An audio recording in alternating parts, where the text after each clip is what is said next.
भूतिया डोल की रहस्यमयी कहानी।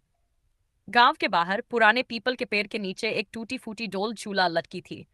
लोग कहते थे कि वह डोल भूतिया थी।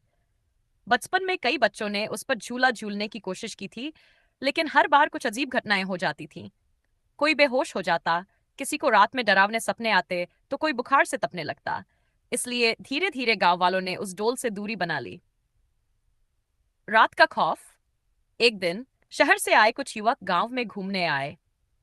उन्होंने गांव के बुजुर्गों से भूतिया डोल की कहानियां सुनी, लेकिन उन पर विश्वास नहीं किया।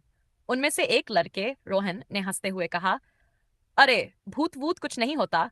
मैं अभी जाकर उस डोल पर झूलूंगा। गांव वालों ने उसे रोकने की बहुत कोशिश की, लेकिन उसने किसी की नहीं सुनी। रात के अंधेरे में वह अपने दोस्तों के साथ उस पीपल के पेड़ के पास पहुंचा। हवा धीरे धीरे तेज होने लगी थी। रोहन ने हिम्मत दिखाते हुए डोल पर बैठकर झूला झूलना शुरू कर दिया। कुछ पल तक सब सामान्य था, लेकिन अचानक झूला बहुत तेजी से हिलने लगा, जैसे किसी ने उसे जोर से धक्का दे दिया हो। रोहन चिल्लाया, अरे, ये क्या हो रहा है? अचानक हवा में एक धीमी डरावनी हंसी गूंज उठी। रोहन के दोस्त घबरा गए और भाग खड़े हुए।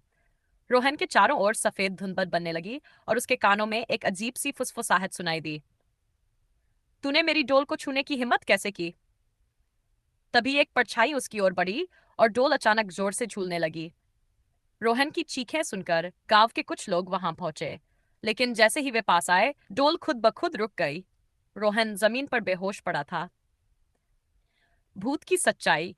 गांव के बुजुर्गों ने बताया कि वर्षों पहले एक छोटी लड़की माया इस झूले पर खेल रही थी, जब एक हादसे में उसकी जान चली गई। तब से उसकी आत्मा इस झूले से जुड़ी हुई थी। जो भी इस पर झूलता, उसे वह सजा देती। जब रोहन को होश आया तो उसकी आंखों में भय था। उसने हकलाते हुए कहा, मैंने मैंने सच में एक आत्मा को देखा था। उस दिन के बाद किसी ने भी उस भूतिया डोल को छूने की हिम्मत नहीं की। गांव के लोग हर अमावस्या को वहां दिया